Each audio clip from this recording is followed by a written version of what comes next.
नमस्कार दोस्तों, आपका स्वागत है फैंटेसी नॉवल ऑडियो बुक में।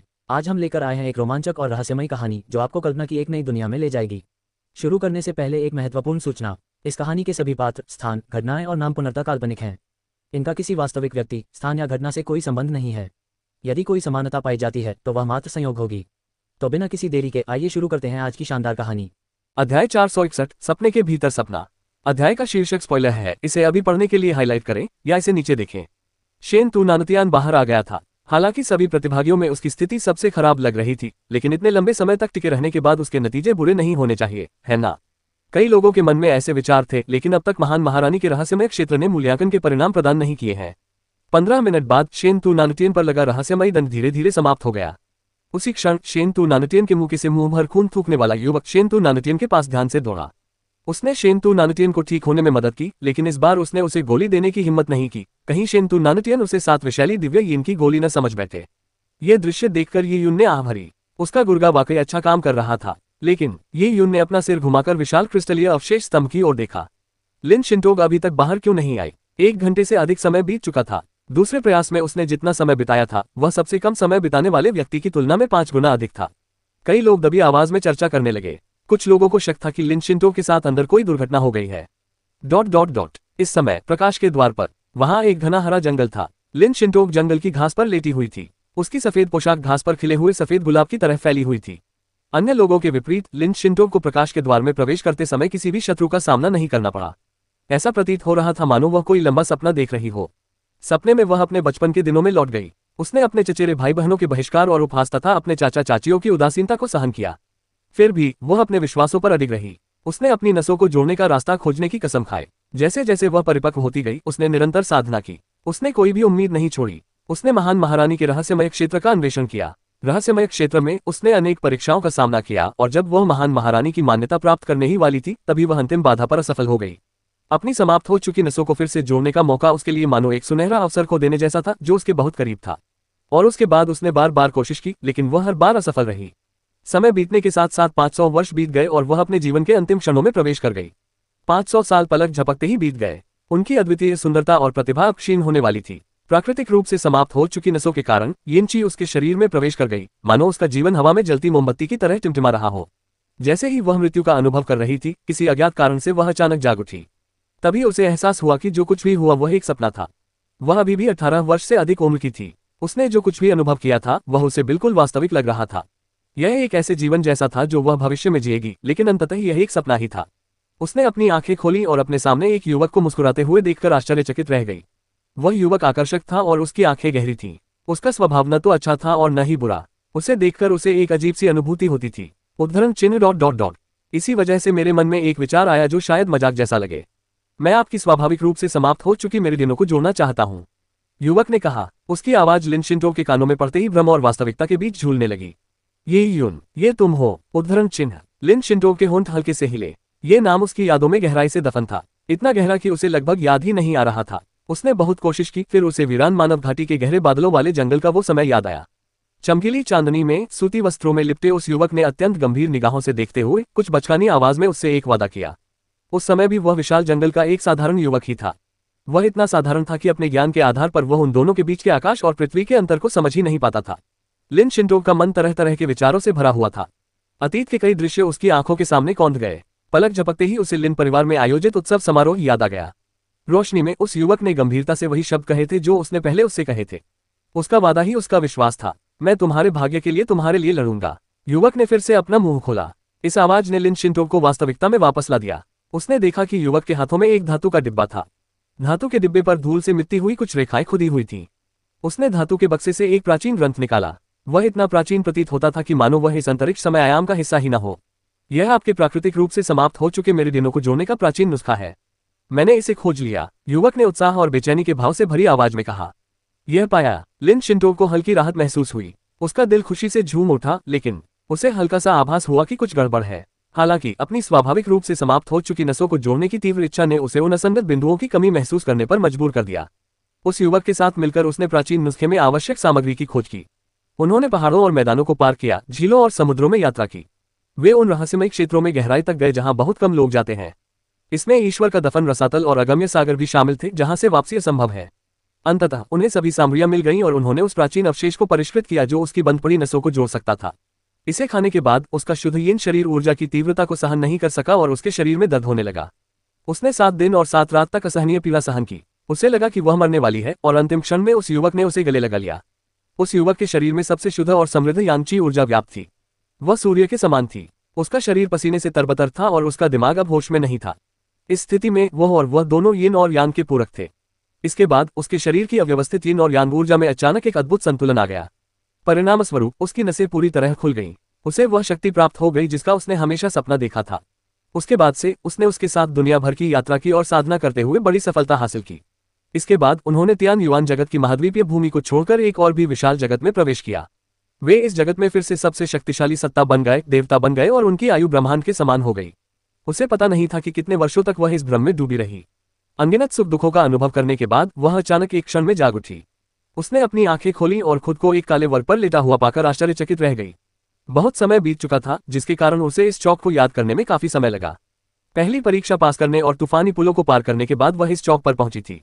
इस काले पत्थर से बने चौक पर उसने अपना दूसरा मुकदमा शुरू किया। हाँ, मैंने महान साम्राज्य के रहस्यमय क्षेत्र की परीक्षाओं को पार कर लिया है। यह मेरे लिए अपनी शक्ति का उपयोग करके महान साम्राज्य की विरासत को प्राप्त करने और अपनी अधूरी नसों को जोड़ने का अवसर है। उसने चारों ओर देखा तो चौक पर पहले से ही बहुत सारे लोग जमा थे। वे सब उसे हैरानी से देख रहे थे। उनमें वह युवक भी शामिल था जो उसके सपने में आया था। पहले देखे गए सपने की सारी बातें याद करते हुए उसके दिल में एक अजीब सी भावना उत्पन्न हुई। यह महज एक सपना था। लिन शिंटोग ने सिर हिलाया। सपने तो खत्म होने ही थे। लिन शिंटोग ने खड़े होने की कोशिश करते हुए अपने शरीर को सहारा दिया, लेकिन उसी क्षण अचानक उसके कानों में एक ठंडी आवाज गूंज उठी। सपने कभी खत्म नहीं होते। पेंग, कांच के टूटने की आवाज के साथ लिन शिंटोग की आंखों के सामने का दृश्य, काला पत्थर का चौक, विस्मित भीड़ और वह युवक चकनाचूर हो गया। वे अनगिनत टुकड़ों में बिखर गए और फिर गायब हो गए और लिन शिंटोग ने खुद को एक जंगल में पड़ा पाया। वह जंगल में घास पर लेटी हुई थी। उसकी सफेद पोशाक घास पर खिले हुए सफेद गुलाब की तरह फैली हुई थी, लेकिन उसके शरीर में यिंची के प्रवेश के परिणामस्वरूप उसके काले बाल उसकी पोशाक की तरह सफेद हो गए थे। उसके सफेद बाल फैल गए और सफेद गुलाब का हिस्सा बन गए। उसने अपनी आंखें बंद कर ली। उसकी पलकें हल्की हल्की कांप रही थी। उसकी हर एक पलक क्रिस्टलीय बर्फ की एक परत की तरह लग रही थी। उसकी त्वचा भी कुछ हद तक क्रिस्टल जैसी हो गई थी। उसकी उंगलियां पूरी तरह से क्रिस्टल की तरह पारदर्शी हो गई थीं। बहुत ठंड है। उसे कड़ाके की ठंड महसूस हो रही थी। यह ठंड उसकी नसों से शुरू होकर पूरे शरीर में फैल रही थी और धीरे धीरे फैलते फैलते क्रिस्टलीय बर्फ में तब्दील हो रही थी। उसे ऐसा महसूस हो रहा था कि वह मरने ही वाली है। उसके शरीर से निकलने वाली प्राकृतिक इन नसें ठंडी इन ऊर्जा उत्पन्न कर रही थी जो अंततः उसके शरीर को नष्ट कर देगी। तो मैं कभी जागा ही नहीं। उसके साथ हाथ में हाथ डालकर पूरी दुनिया की यात्रा करना, चांद सूरज के समान उम्र का होना, ये सब मेरे जीवन के अंत में मेरी मृत्यु से ठीक पहले बना एक भ्रम मात्र था। महान महारानी के रहस्यमय क्षेत्र सहित यह एक सपना भी था। यह भी संभव हो सकता है कि मेरी मृत्यु का निकट आना ही एक सपना था। तो क्या मैं उस सपने से जाग जाऊंगा? जागने के बाद भी क्या वह सपना ही रहेगा? कब यह सपना होता है और कब यह हकीकत? क्या सपने की परतें अनंत तक चलती रहेंगी? क्या मैं उनमें हमेशा के लिए खो जाऊंगा, कभी जाग नहीं पाऊंगा? क्रिस्टलीय बर्फ ने धीरे धीरे लिन शिंटोग के शरीर को ढक लिया। इसकी सुंदरता ने किसी के लिए भी इसे अपवित्र करने की इच्छा को असंभव बना दिया, लेकिन साथ ही इसमें एक रहस्यमय सन्नाटा भी था। यह सन्नाटा आसपास के हरे भरे और जीवंत जंगल से बिल्कुल अलग था। अध्याय 462, आभासी आकृति। इस समय लिन शिंटोग लगभग एक सुंदर निर्जीव बर्फ की मूर्ति में तब्दील हो चुकी थी।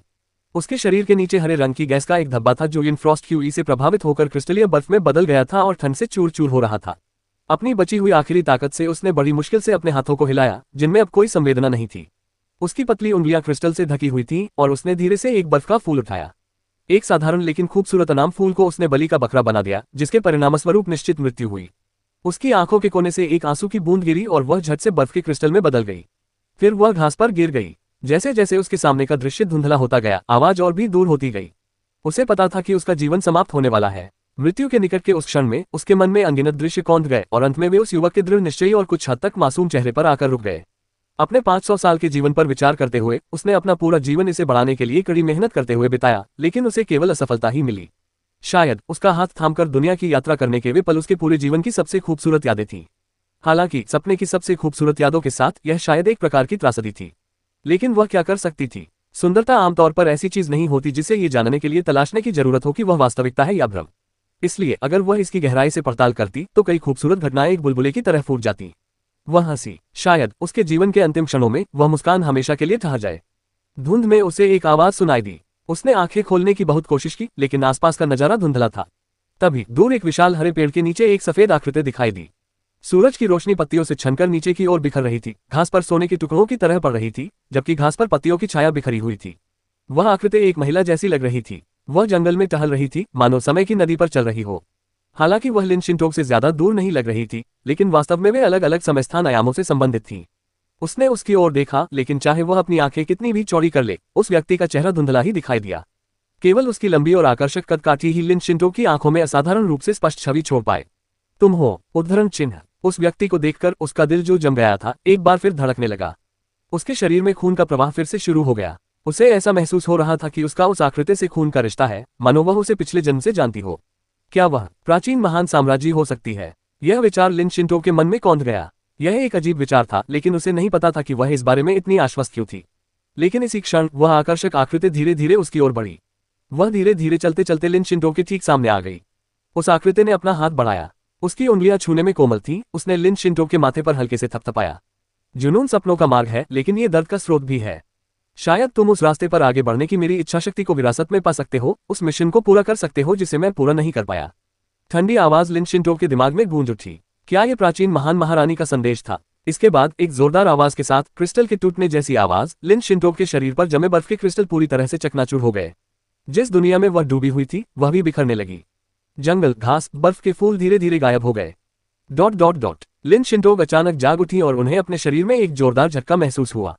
ये झटका उसे बचपन में अक्सर महसूस होता था। उस समय उसने मार्शल आर्ट का अभ्यास शुरू नहीं किया था। लिन परिवार में जन्म लेने और प्राकृतिक रूप से निष्क्रिय नसों के दबाव के कारण वह कभी ठीक से सो नहीं पाती थी। वह अक्सर सो जाती और फिर झटके से जाग जाती। क्या उसे फिर से बुरे सपने आ रहे थे? लिन शिंटोक ने अपनी आंखें खोली और धीरे धीरे उसकी दृष्टि स्पष्ट होने लगी। सबसे पहले उसने महान महारानी के रहस्यमय क्षेत्र का धूसर आकाश देखा।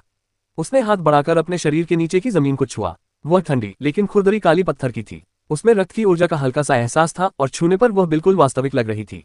बहुत से लोग उसके चारों ओर जमा हो गए। वे उसे आश्चर्य और सदमे भरी निगाहों से देख रहे थे। इनमें से कुछ लोग लिन शिंटोक के लिए परिचित थे। उसे याद आया कि वे वही साधक थे जिन्होंने उसके साथ महान महारानी के रहस्यमय क्षेत्र में प्रवेश किया था। यह महान महारानी के रहस्यमय क्षेत्र की परीक्षा है। लिन शिंटोक को एक बार फिर याद आया।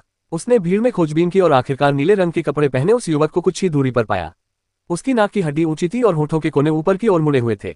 उसके काले लेकिन थोड़े बिखरे हुए बाल उसकी आंखों के कुछ हिस्से को ढके हुए थे, लेकिन वे उसकी चमकदार आंखों को छिपा नहीं सके। उसकी आंखें बहुत स्पष्ट थीं।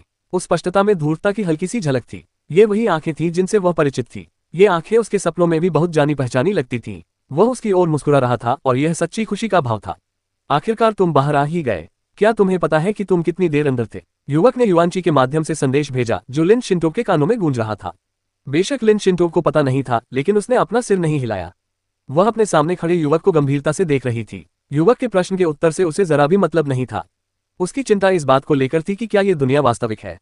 ऐसा इसलिए था क्योंकि हर बार जब वह जागती थी तो दुनिया बेहद वास्तविक लगती थी, लेकिन अंत में ये सब एक सपना होता था।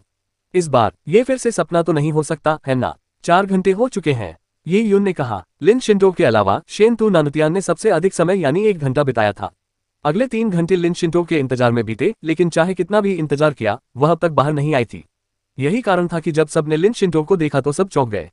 हालांकि जो समय बेहद लंबा लग रहा था, वह लिन शिंटोक को अविश्वसनीय रूप से छोटा लगा। सिर्फ 4 घंटे। सपने में उसने शायद 20 मिलियन वर्षों से भी अधिक का अनुभव किया होगा। लिन शिंटोक खड़ी हुई और पीछे मुड़कर देखा। प्रकाश का द्वार पहले ही बंद हो चुका था। जहां तक क्रिस्टलीय अवशेषों से भरे धातु के स्तंभ की बात है, वह अभी भी चमक रहा था। इस समय लोग लिन शिंटोक को एक अजीब सी निगाह से देख रहे थे। उन्हें नहीं पता था कि इतने लंबे समय तक परीक्षा में रहने के बाद उसे कितने एम्पायरियन मार्क्स प्राप्त होंगे। क्या अब उन्हें उनके व्यक्तिगत परिणामों के बारे में सूचित करने का समय आ गया था? जैसे ही यह विचार लोगों के मन में आया, स्तंभ से अचानक एक चकाचौंध कर देने वाली रोशनी निकली। स्तंभ से एक सुनहरा प्रकाश का गुंबद निकला और तेजी से फैलते हुए सीधे सबकी ओर बढ़ने लगा। पेंग पेंग पेंग। प्रकाश के गुंबद से कई साधक हवा में उड़ गए, जिससे लगातार विस्फोट की आवाजें आती रहीं। हालांकि प्रकाश के गुंबद के टकराने पर कई साधकों को कुछ नहीं हुआ। उन्हें ऐसा लगा जैसे उन पर से हवा का झोंका गुजरा हो। उस बल के कारण वे कुछ कदम पीछे हट गए, जबकि सुनहरा प्रकाश गुंबद आगे बढ़ता रहा। क्या हुआ? दर्द हो रहा है? काले पत्थरों से बने चौकोर मैदान पर मौजूद कुछ साधक जमीन पर गिरते ही हवा में उछल पड़े। उनके शरीर पर भीषण चोट के निशान थे। प्रकाश के गुंबद के टकराने का अनुभव उन्हें किसी निर्जन जानवर के प्रहार के समान ही महसूस हुआ। जब वे उठे तो उन्होंने देखा कि प्रकाश का गुंबद बाकी साधकों को एक विशाल कटोरे की तरह घेरे हुए था, और बाकी लोग प्रकाश के गुंबद के बाहर अलग थलग पड़ गए थे। ये दृश्य देखकर वे अवाक रह गए। उन्हें जल्द ही एहसास हो गया कि वे प्रतियोगिता से बाहर हो चुके हैं। केवल प्रकाश के गुंबद में मौजूद लोग ही परीक्षा में उत्तीर्ण हुए थे। आसपास देखने पर पता चला कि उनमें से कई लोग प्रकाश के द्वार से सबसे पहले बाहर निकाले गए थे। ऐसा प्रतीत होता था कि जो लोग प्रकाश के द्वार में अधिक देर तक टिके रहे, उनके उत्तीर्ण होने की संभावना अधिक थी। लेकिन ये सही नहीं था, क्योंकि प्रकाश के गुंबद में एक पतली काली आकृति थी। वह बहुत लंबा नहीं था और देखने में बिल्कुल सामान्य लग रहा था। वह मिट्टी के बंदर जैसा दिख रहा था। ये तो वो सांवले रंग का बच्चा है। वह भी पास हो गया। कई लोग अवाक रह गए। सांवला युवक प्रकाश के द्वार से बाहर निकाले जाने वाला दूसरा व्यक्ति था, लेकिन वह क्यों गुजरा?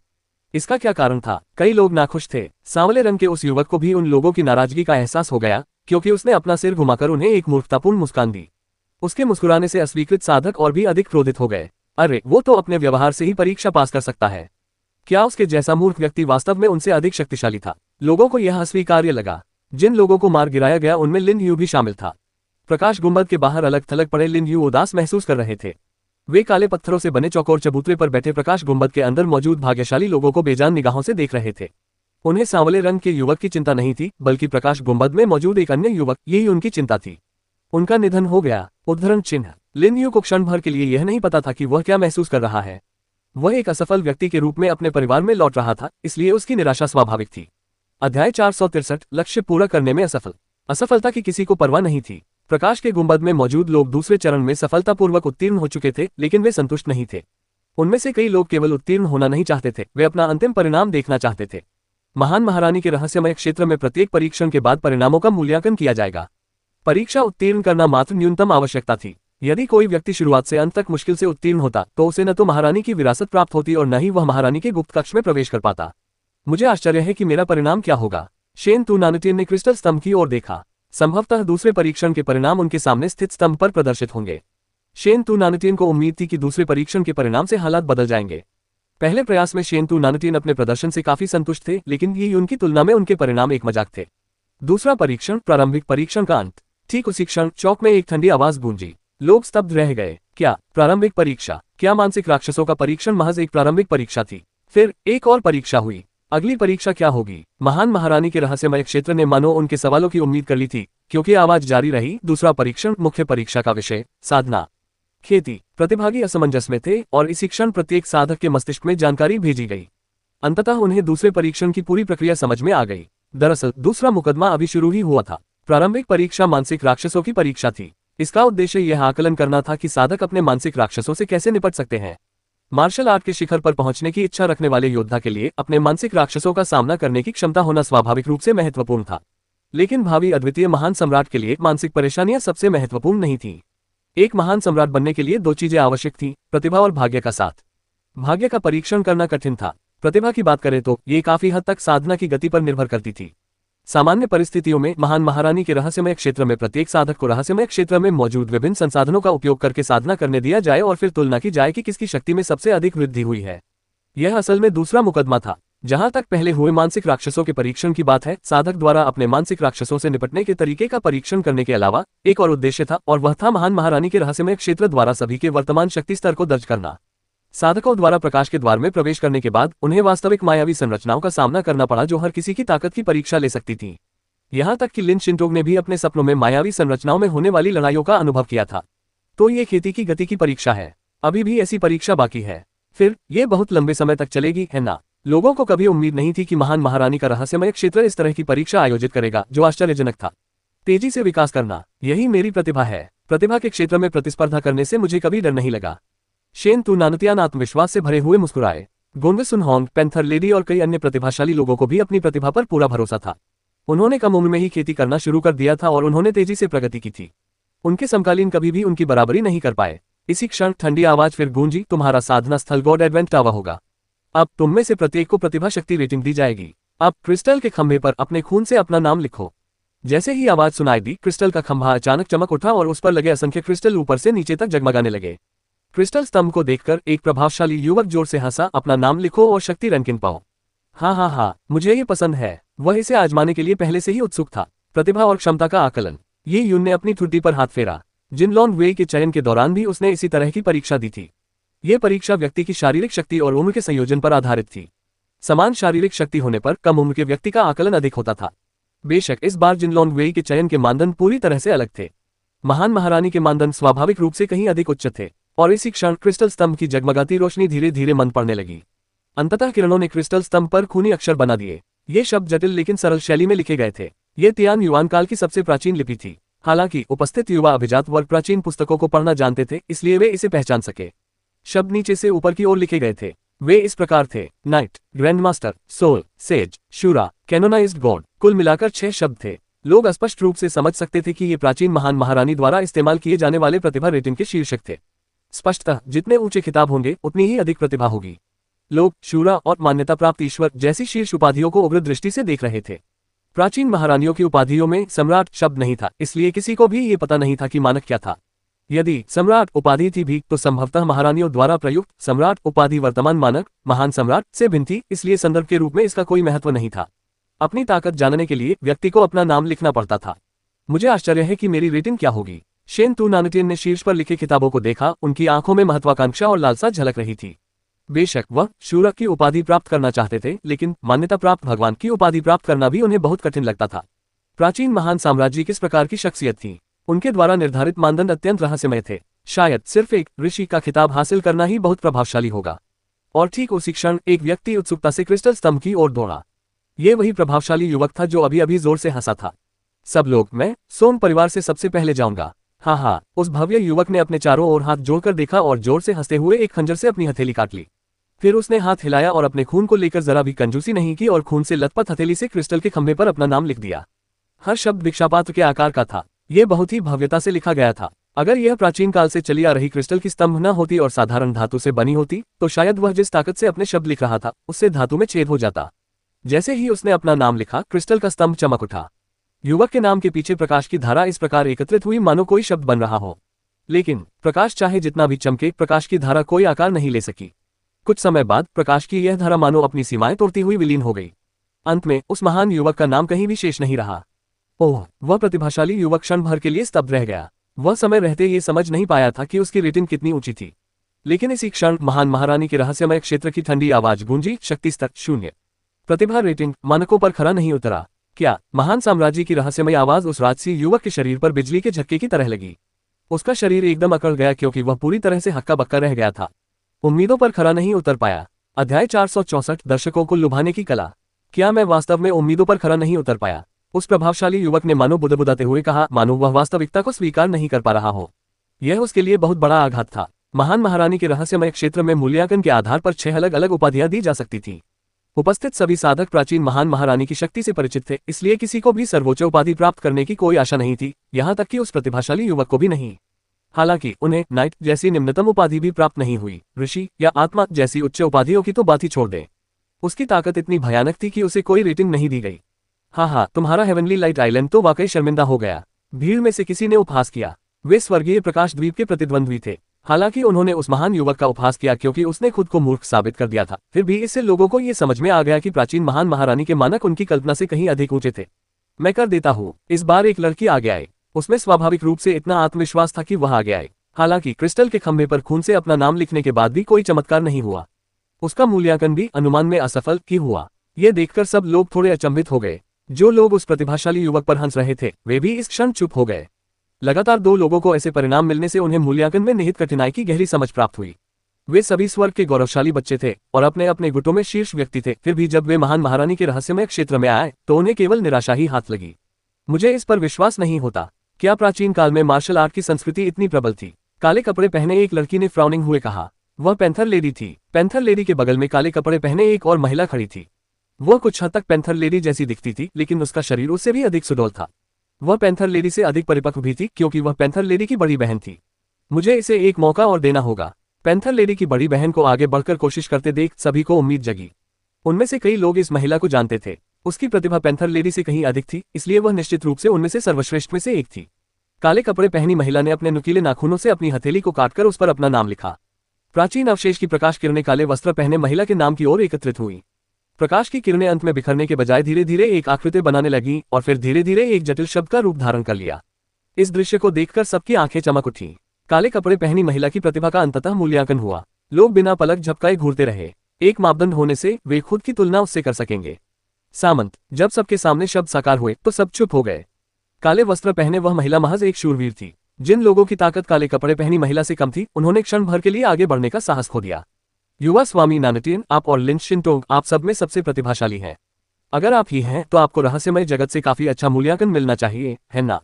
किसी ने शेनतू नानुतियान से कहा। जैसे ही उसने ये कहा, सबकी निगाहें तुरंत शेनतू नानुतियान पर टिक गईं। शेनतू नानुतियान तियान युआन काल के प्रमुख व्यक्तियों में से एक थे। उनका मूल्यांकन बहुत ही ठोस और विश्वसनीय होगा। जब तक उन्हें शेनतू नानुतियान के मूल्यांकन का पता होता, तब तक उन्हें इस बात का अच्छा अंदाजा होता कि उनका परिणाम क्या होगा।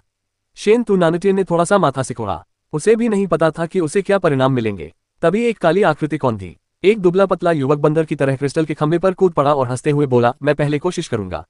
हाँ, लोगों ने गौर से देखा तो पता चला कि वह सांवला काले रंग का युवक अज्ञात मूल का था। वो गंवार, क्या वो सब कुछ बिगाड़ने की कोशिश कर रहा है? खुद को क्या समझता है? कई लोगों ने उसे कोसा। इस सांवले युवक को देखकर दूसरों को ऐसा लगा जैसे वह कोई मस्खरा हो।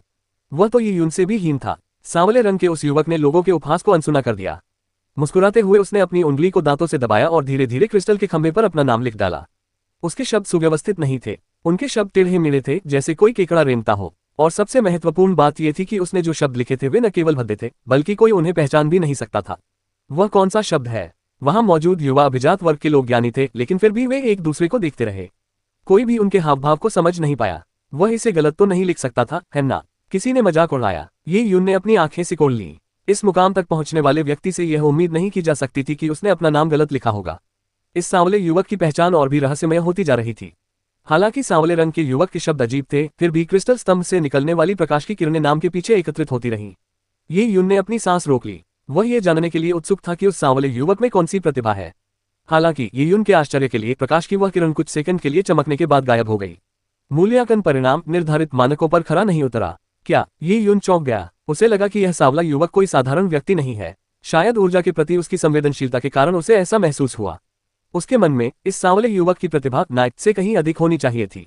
उसने तो यहाँ तक सोचा कि यह उससे एक श्रेणी से भी अधिक हो सकती है। हालांकि परिणाम ने ये यून को पूरी तरह से हैरान कर दिया। क्या वह गलत था? माफ करना। मुझे उम्मीद नहीं थी कि यह इतना मुश्किल होगा। सांवले रंग के उस लड़के ने सिर खुजाया और मूर्खतापूर्ण हंसी हंसते हुए पीछे हट गया। हालांकि वह बिल्कुल भी दुखी नहीं था, बल्कि खुले मन से बोला, मैं इसे ऐसे ही लूंगा जैसे ईंट फेंककर जैद के टुकड़े निकाल रहा हूँ। हाँ, वो बेवकूफ। लगता है उसके सिर पर किसी गधे ने लात मारी होगी। कुछ लोग उसे देखना बर्दाश्त नहीं कर पाते थे। वह सिर्फ लोगों को खुश करने के लिए ऐसा कर रहा है। ऐसे लोगों की कोई कमी नहीं है। उसकी परवाह करने की कोई जरूरत नहीं है। इस सांवले रंग के बच्चे के साथ इस अभियान में भाग लेना और इस मुकाम तक पहुंचना ये दर्शाता है कि हमारा मूल्यांकन लगभग एक जैसा है। ये बेहद शर्मनाक है। उद्धरण चिन्ह। उन जैसे कुछ संभ्रांत लोगों की ताकत एक मंदबुद्धि व्यक्ति के बराबर थी। इस तरह के व्यक्ति के बारे में जितना ज्यादा बात की जाए, उतना ही ज्यादा वह उत्साहित हो जाता है। नन्हे मास्टर नानटियन, कृपया हमें दिखाइए कि आप में क्या प्रतिभा है।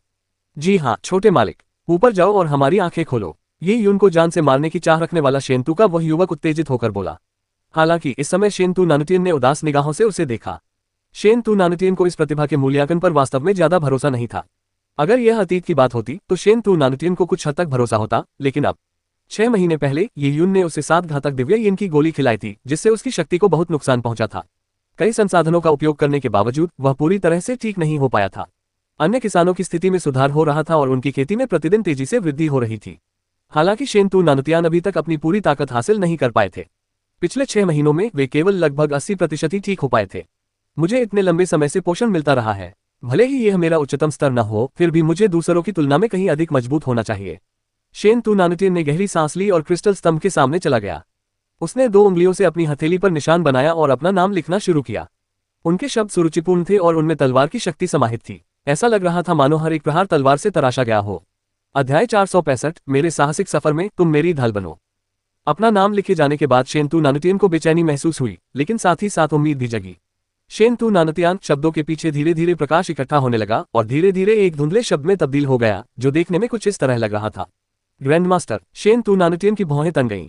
वह न तो बेहद खुश थे और न ही बेहद निराश। उनकी प्रतिक्रिया तटस्थ ही कही जा सकती थी। ग्रैंडमास्टर का स्तर पहले वाली काली पोशाक वाली महिला से सिर्फ एक पायदान ऊपर था। इसे असाधारण नहीं माना जाता था। किसी को नहीं पता था कि ग्रैंडमास्टर से एक पायदान ऊपर की उपाधि सोल और ग्रैंडमास्टर में कितना अंतर था। शायद यह अंतर बहुत बड़ा था, जिसके कारण उपस्थित कोई भी साधक ग्रैंडमास्टर से आगे नहीं बढ़ पाया। आखिरकार केवल 6 पद ही थे। यदि प्रत्येक पद में प्रतिभा का व्यापक दायरा होता तो प्रतिभा में काफी अंतर होने पर भी 2 व्यक्तियों को एक ही पद दिया जा सकता था। अगर उस बच्चे की वजह से ऐसा न होता तो शायद मैं सोल तक पहुंच जाता। शेनतू नानुतियन ने घृणा से सोचा। इस समय ग्रैंडमास्टर शब्द का अर्थ स्पष्ट होने लगा था। इसने शेनतू नानुतियन की प्रतिभा को पहले ही निर्धारित कर दिया था। लेकिन उसी क्षण शेनतू नानुतियन का दिल जोर से धड़कने लगा और उसका शरीर पल भर में जम गया।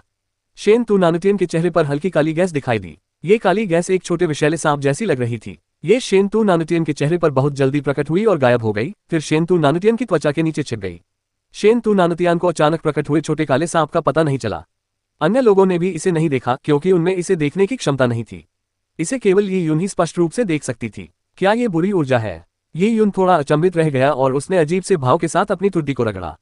6 महीने पहले ये यून ने महान महारानी के अवशेष के भीतर मौजूद बुरी ऊर्जा को महसूस किया था। उसने उस ऊर्जा को नियंत्रित करने के लिए बैंगनी क्रिस्टल का उपयोग किया और उसे शेन तू नानुतियन के शरीर में भेज दिया। ये यून को यह भी नहीं पता था कि इससे मनुष्यों को जीवनकाल कम होने के अलावा और क्या नुकसान होगा। वैसे भी परीक्षण का विषय शेन तू नानुतियन था, इसलिए ये यून बुरी ऊर्जा को बेकाबू होते देखकर बहुत खुश था। इस महान महारानी के रहस्यमय क्षेत्र में जब ये यून ने शेन तू नानुतियन को फिर से देखा तो उसने शेन तू नानुतियन में एक अतिरिक्त बैंगनी राक्षसी आभा महसूस की। ऐसा लग रहा था मानो उसने कुछ राक्षसी शक्तियों का अभ्यास किया हो। यह आभा संभवतः ये यून द्वारा शेन तू नानुतियन पर किए गए अत्याचारों के कारण उत्पन्न हुई थी, जिसके परिणामस्वरूप उसके मानसिक स्वरूप में गहरा परिवर्तन आया। हालांकि ये बुरी ऊर्जा के कारण भी हो सकती थी। अब जब शेन तू नानुतियन अपनी प्रतिभा का परीक्षण कर रहा था, ये यून ने दुष्ट ऊर्जा को एक बार फिर प्रकट होते देखा। अपनी ऊर्जा दृष्टि का उपयोग करते हुए वह उस छोटे काले सांप को देख सका जिसे कोई और नहीं देख सकता था, जो शेन तू नानुतियन के शरीर के भीतर एक आध्यात्मिक प्राणी की तरह तैर रहा था। ये शेन तू नानुतियन के मस्तिष्क में प्रवेश कर गया, उसकी रीढ़ की हड्डी से होते हुए उसके दांतियान तक पहुंच गया। जैसे जैसे यह उसके दांतियान के चारों ओर घूमता रहा, इसने शेन तू नानुतियन की जीवन शक्ति का एक हिस्सा अनजाने में छीन लिया। ये यून को लगा कि छोटा काला सांप 6 महीने पहले की तुलना में काफी मजबूत हो गया है। हालांकि उसमें अभी तक चेतना विकसित नहीं हुई थी। ऊर्जा की खपत और वृद्धि सब उसकी स्वाभाविक प्रवृत्ति के अनुसार हो रही थी। इस स्थिति में ये यून बैंगनी क्रिस्टल का उपयोग करके उसे नियंत्रित कर सकती थी और शेन तू नानुतियन के शरीर से निकाल सकती थी। लेकिन जाहिर है ये यून ऐसा बिल्कुल नहीं करेगी। जैसे ही वह छोटा काला सांप किसी का ध्यान खींचे बिना प्रकट हुआ, क्रिस्टल स्तंभ पर लिखे शब्द में एक असाधारण परिवर्तन हो गया। जो लगभग ग्रैंडमास्टर के रूप में आकार ले चुका था, वह एक बार फिर धुंधला हो गया।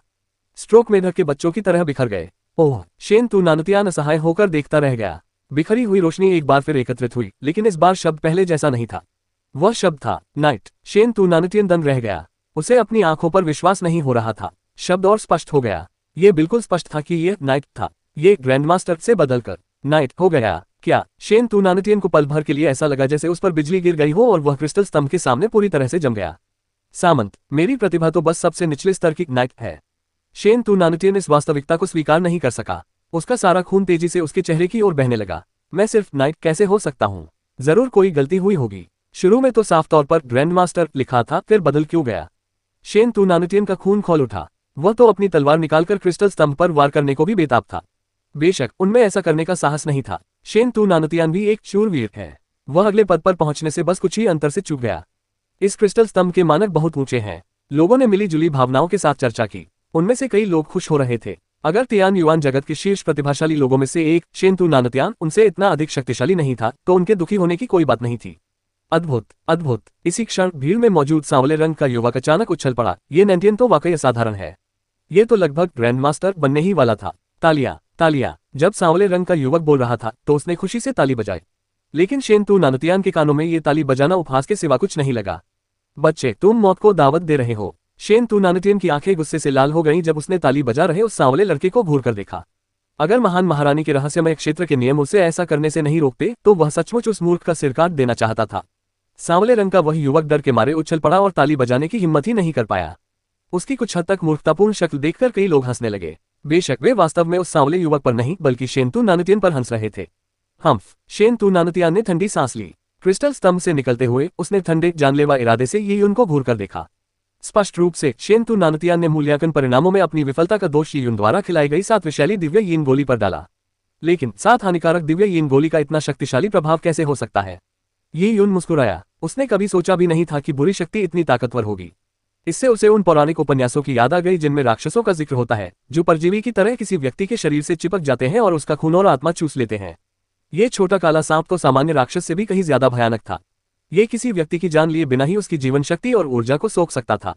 इसने तो शेन तू नानुतियन की प्रतिभा को भी जबरदस्ती कम कर दिया था। उस महान महारानी के अवशेष में क्या था? क्या ऐसा हो सकता है कि अवशेष में प्रयुक्त सबसे महत्वपूर्ण सामग्रियों में से एक शिंतु परिवार द्वारा महान महारानी के रहस्यमय क्षेत्र के भीतर से प्राप्त की गई हो? अन्यथा यह इतना अजीब कैसे हो सकता है? निर्जन स्वर्ग के उस गुरु के लेखों से, जिनका एकमात्र उद्देश्य महान महारानी की निष्क्रिय नसों का उपचार करना था, यह पता चलता है कि प्राचीन महान महारानी ने उस अवशेष का सेवन नहीं किया था।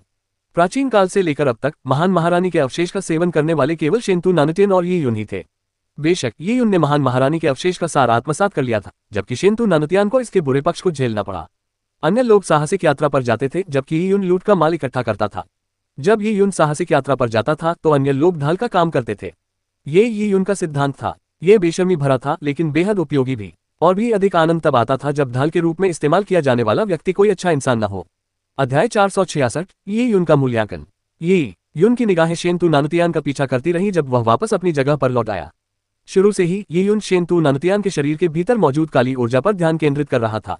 ये युन को संदेह था कि समय बीतने के साथ यह ऊर्जा और अधिक शक्तिशाली हो जाएगी और शायद धीरे धीरे विकसित भी हो जाएगी जब तक कि इसमें चेतना न आ जाए। इस प्रकार यह एक वास्तविक जीवन बन जाएगी।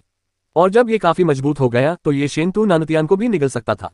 यह अविश्वसनीय लग रहा था लेकिन यह असंभव नहीं था। शेंतु नानुतियान को निगलने के बाद यह क्या बन जाएगा? क्या यह दूसरों के शरीर में प्रवेश करके उनकी जीवन शक्ति को सोखता रहेगा?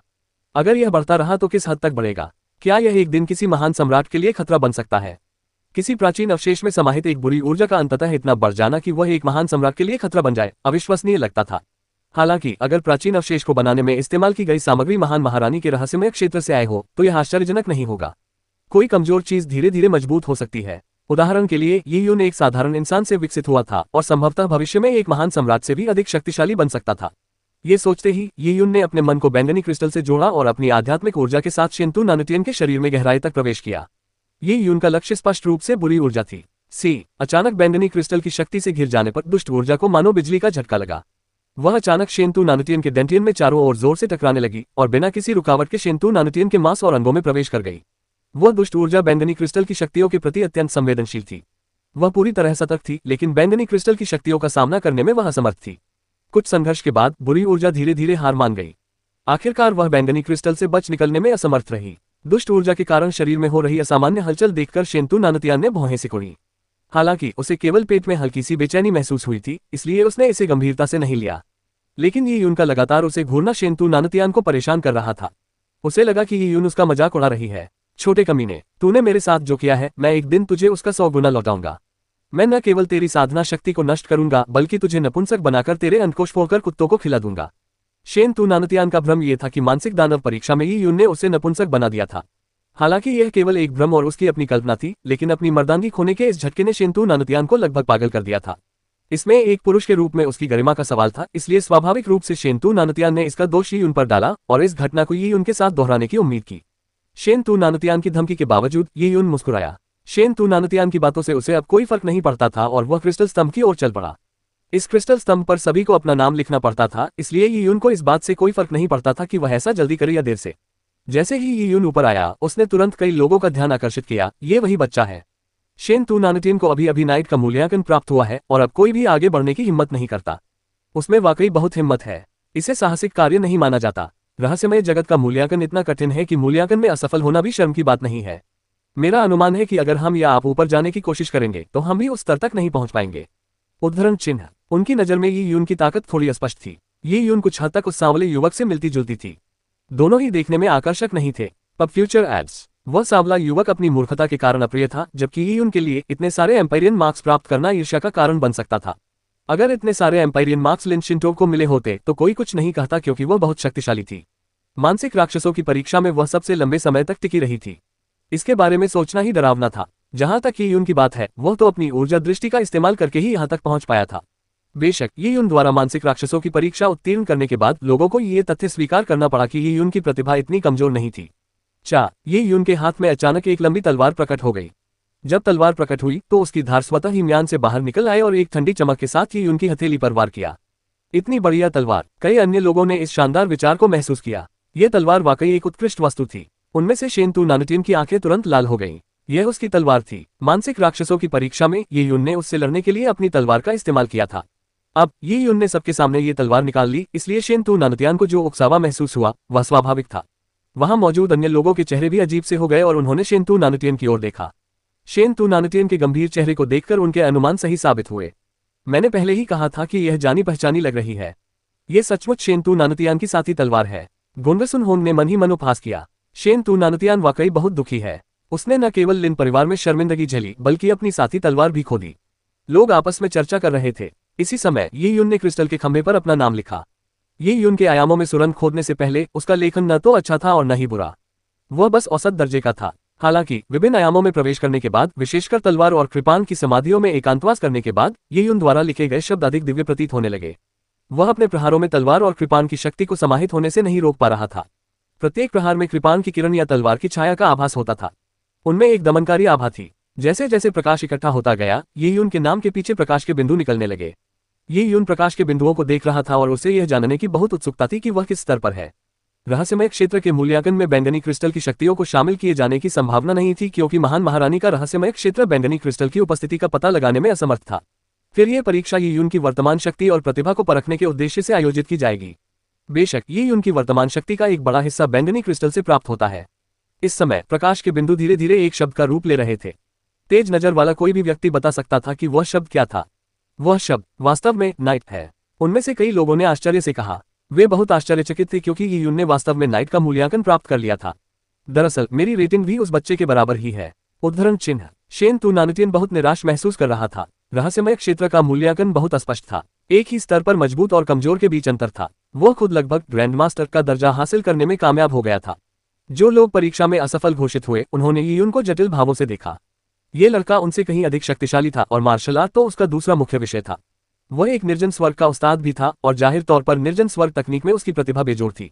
इन परिस्थितियों में उनके पास ये युन की पृष्ठभूमि का मजाक उड़ाने का क्या कारण था? क्या ये नाइट है? पब फ्यूचर विज्ञापन। ये युन को वास्तव में निराशा नहीं हुई। आखिरकार वह अपनी स्थिति को भली भांति जानता था। उसने साधना बहुत देर से शुरू की थी और वह क्लाउड वाइल्डनेस से आया था। बाद में आने वाला ताया दिव्य साम्राज्य भी तियान युआन जगत के मुकाबले कहीं नहीं ठहरता था। उसने देर से शुरुआत की और उसके पास अपर्याप्त संसाधन थे, इसलिए बैंगनी क्रिस्टल द्वारा इसकी भरपाई किए जाने के बावजूद भी वह तियान युआन दुनिया के असली राक्षसों के बराबर नहीं था। हालांकि इसी क्षण ये युन ने अचानक अपने दांतियान में एक असामान्य हलचल महसूस की, क्योंकि शुद्ध और शक्तिशाली यांग ऊर्जा का एक विस्फोट उसके दांतियान से बाहर निकला और ये युन के शरीर के हर कोने में प्रवेश कर गया। ओह! ये युन थोड़ा हैरान रह गया। उसे ऐसा महसूस हुआ मानो उसके शरीर में छिपा हुआ एस्पेक्ट टोटेम सक्रिय हो गया हो, मानो वह किसी भी क्षण प्रकट हो जाएगा। क्या ऐसा हो सकता है कि मैंने महान महारानी के अवशेष से जो शुद्ध यांग ऊर्जा अवशोषित की है, वह अभी तक पूरी तरह से अवशोषित नहीं हुई है? ये युन ने अपने शरीर की आंतरिक जांच की और महसूस किया कि उसके शरीर में शुद्ध यांग ऊर्जा का एक हिस्सा छिपा हुआ है जिसे अभी तक अवशोषित नहीं किया गया है। इस ऊर्जा की मात्रा बहुत कम थी और अब क्रिस्टल स्तंभ के कारण ये स्पष्ट रूप से सामने आ गई है। ये युन तुरंत समझ गई कि इस क्रिस्टल स्तंभ में हर व्यक्ति की छिपी हुई ऊर्जा को भेदने की क्षमता है।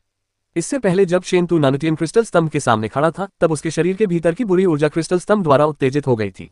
किसी साधक की क्षमता को जगाकर क्रिस्टल स्तंभ उनकी प्रतिभा का निरीक्षण कर सकता है और मानसिक राक्षसों की परीक्षा में प्रत्येक व्यक्ति के प्रदर्शन के साथ मिलकर यह एक समग्र रेटिंग दे सकता है। जब क्रिस्टल स्तंभ द्वारा ये युन के शरीर के भीतर की शुद्ध यांग ऊर्जा को उत्तेजित किया गया, तो उसके शुद्ध यांग शरीर की शक्ति भी बढ़ गई। क्लाउड वाइल्डनेस में ये युन की प्रतिभा को सामान्य या यहाँ तक कि खराब माना जाता था। हालांकि अपने शरीर को शुद्ध यांग शरीर में विकसित करने के बाद ये युन की प्रतिभा में अभूतपूर्व परिवर्तन आया। विशेष रूप से महान महारानी के अवशेष की शुद्ध यांग ऊर्जा को अवशोषित करने के बाद ये उनका शुद्ध यांग शरीर लगभग चरम सफलता के चरण के करीब था। तियान युआन जगत में ऐसा शरीर होना भी काफी दुर्लभ था। जैसे ही ये उनका शुद्ध यांग शरीर प्रकट हुआ, लगभग बन चुका नाइट शब्द अचानक कांप उठा और गायब हो गया। ओह! लोग स्तब्ध रह गए। इससे पहले सबसे पहले बोलने वाले प्रतिभाशाली युवक युन ने भी लगभग एक शब्द बोल ही दिया था कि वह शब्द टूट गया। ये युन की स्थिति भी कुछ इसी तरह की थी। हाँ, कितना अफसोस की बात है। उसे एक नाइट कहलाने के लिए बस थोड़ी सी कमी रह गई, पर वो चूक गया। शेनतू परिवार की ओर से शेनतू नानुतियान के एक अनुयायी ने हंसते हुए कहा। यदि ये युन की रेटिंग शेनतू नानुतियान के समान होती, तो वे अपने शेनतू परिवार के वंश का प्रतिनिधित्व कहाँ कर पाते। शेनतू नानुतियान ने भी राहत की सांस ली। उसे अपने मन में थोड़ी राहत महसूस हुई। इसमें गर्व करने जैसी कोई बात नहीं है। शेनतू नानुतियान ने ठंडे लहजे में कहा, मैं उस लड़के से सिर्फ एक पद ऊपर हूँ। गर्व करने की क्या बात है, ये तो शर्म की बात है। शेनतू नानुतियन के ऐसा कहते ही कुछ चापलूसों ने तुरंत कहा, बड़े भाई नानुतियन, महान महारानी के रहस्यमय क्षेत्र का मूल्यांकन स्पष्ट है। भले ही एक पद का अंतर हो, लेकिन यह अपने आप में एक बहुत बड़ा अंतर है। जैसे ही उस नौकर ने यह कहना समाप्त किया, वह जम गया। उसने शेनतू नानुतियान के पीछे स्थित क्रिस्टल स्तंभ को ऐसे देखा जैसे कोई भूत देख लिया हो। उसका मुंह खुला रह गया और आंखें चौड़ी हो गईं। उस चापलूस के चेहरे के भाव देखकर शेनतू नानुतियन को ऐसा लगा जैसे किसी ने उसके दिल पर बेरहमी से घुसे मारे हो। उसने पीछे मुड़कर देखा तो पाया कि क्रिस्टल के खंभे पर ही उनके नाम के पीछे एक नया शब्द उभर आया था। वह शब्द था ग्रैंड मास्टर। ऐसा कैसे हो सकता है? शेनतू नानुतियान का दिमाग सुन्न हो गया। क्या ये उनको ग्रैंड मास्टर का दर्जा मिला? लेकिन अभी यह सब खत्म नहीं हुआ था। ग्रैंड मास्टर शब्द जल्दी से फिर से धुंधला हो गया। शेनतू नानुतियन राहत की एक और सांस लेने ही वाला था, ये सोचकर कि यह फिर से नाइट में बदल जाएगा। हालांकि स्ट्रोक के क्रम में होने वाले बदलावों ने शेनतू नानुतियन को लगभग दम घोट दिया। स्ट्रोक की संख्या बढ़ती गई और यह अधिक से अधिक जटिल होता गया। यह अब नाइट शी के सरल स्ट्रोक नहीं थे, बल्कि वास्तव में आत्मा खूब जैसे दिखते थे। अध्याय 467 ग्रैंडमास्टर और आत्मा। आत्मा असंभव। शेन तू नानुटियन की आंखें लाल हो गईं। वह शब्द नरक से निकले किसी राक्षस के समान था। उसका रंग गहरा खून जैसा लाल था, मानो वह उसे निगल ही गया हो।